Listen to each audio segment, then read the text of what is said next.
Bonjour, c'est Claire à French in the Midlands. This is part 3 of your Holiday French series, and I thought I would dedicate a whole video to shopping at the bakery, because as you know, the bakery is quite an institution in France. So let's have a look. As always, let's start with the useful vocab you might need throughout this lesson. The first word is obvious. Une baguette is a baguette. It's just, I've included it because of how you pronounce it in French. It's une baguette. Okay, you don't skip the A. Then what people don't know is that you can actually specify for how you'd like your baguette. If you want one that's well done or one that's slightly undercooked. So if you like it well done, you ask for bien cuite.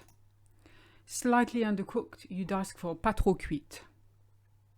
The French do this all the time, by the way, so you're not being fussy if you ask for bien cuite. Then the less obvious one, you know that the word for bread is pain, that's generally bread in general. But un pain is a type of baguette, and it's the fat baguette. And basically you get more bread in un pain than you get in une baguette, and some people like the middle bit more than the crust, so they ask for un pain because it's a bit bigger.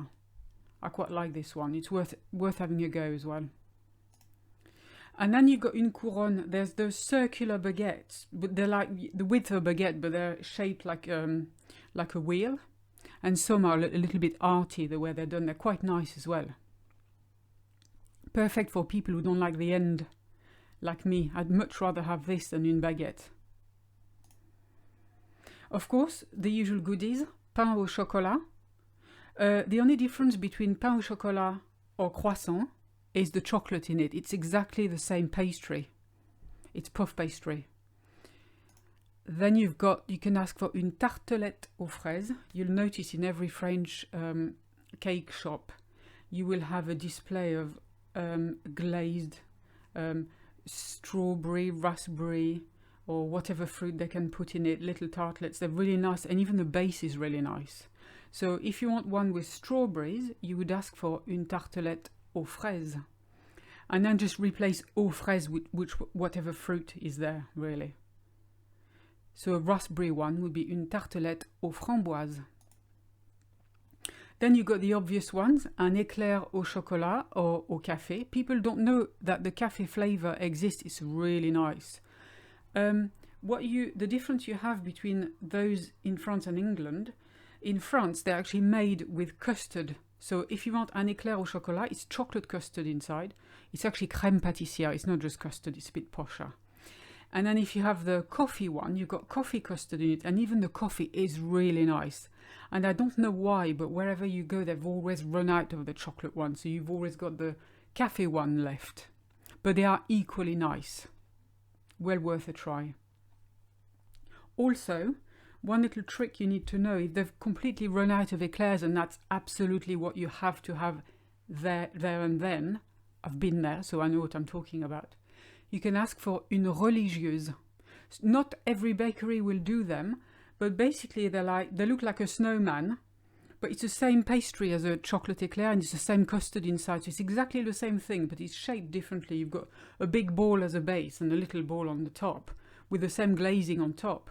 And they're also, you can have une religieuse au chocolat or une religieuse au café.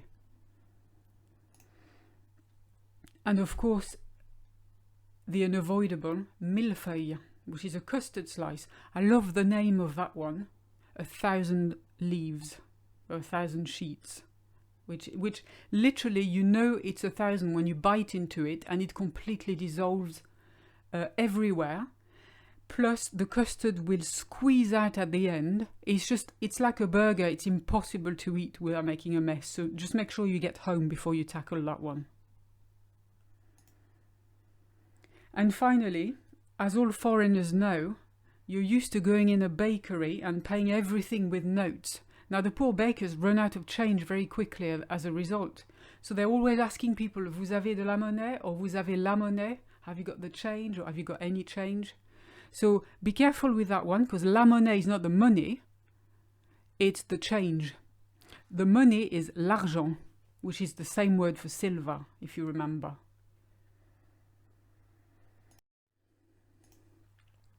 Okay, let's get down to it. You're buying some bread.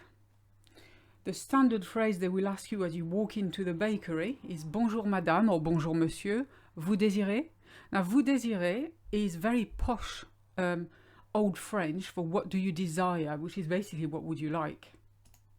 But it sounds better, and somehow the vous désirez has stayed in speech, but just in that instance. And then you'd say, je voudrais 2 baguettes et un pain, s'il vous plaît. I'd like 2 baguettes and 1 pain, 1 fat baguette, please. And they hand them over to you and they go, voilà, ça fait 5,75 €. Now they'll say the price quite quickly, so most of the time, luckily for you, they have a till and you can see the price. Sometimes if you're in the countryside and they don't, you'll have to ask them to repeat it or even write it down if you get confused. 5,75 €, and there will be a comma there, not a dot. On the continent, that's how prices are.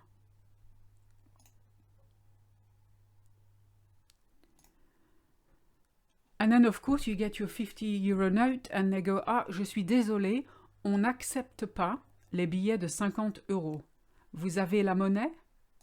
Which is basically, I'm sorry, we don't accept 50 € notes. So un billet is a note. Do you have any change or do you have the change?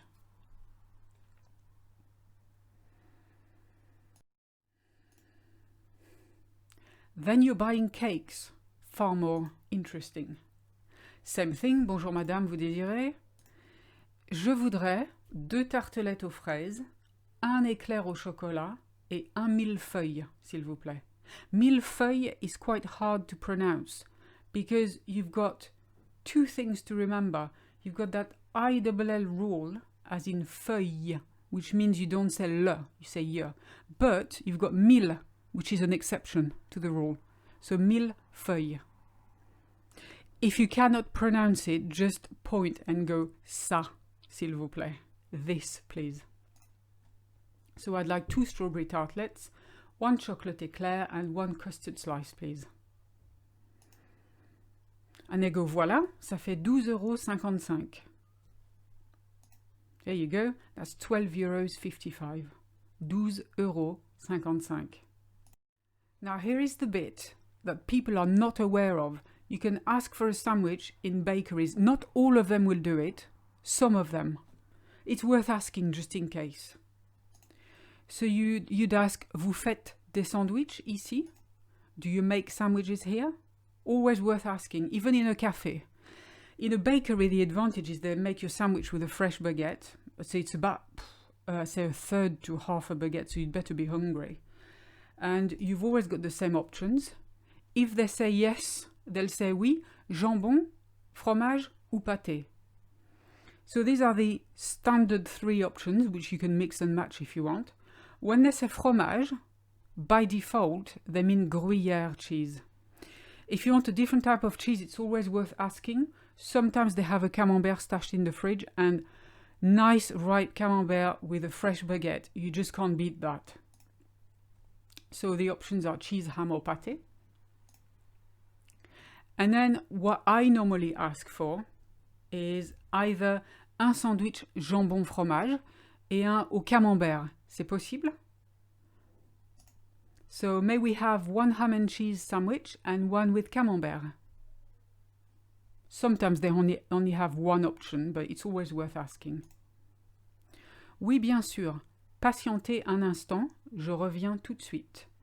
Usually the baker, it's usually the lady who's serving, goes round the back and actually makes it there and then for you. So that's why you have to wait. Yes, of course, please wait, I'll be right back. So remember that option, always worth asking. I hope you liked this one. Subscribe if you want more videos like this one. And remember, we have other videos like this one in our Holiday French series. And I'll see you in the next one. À bientôt.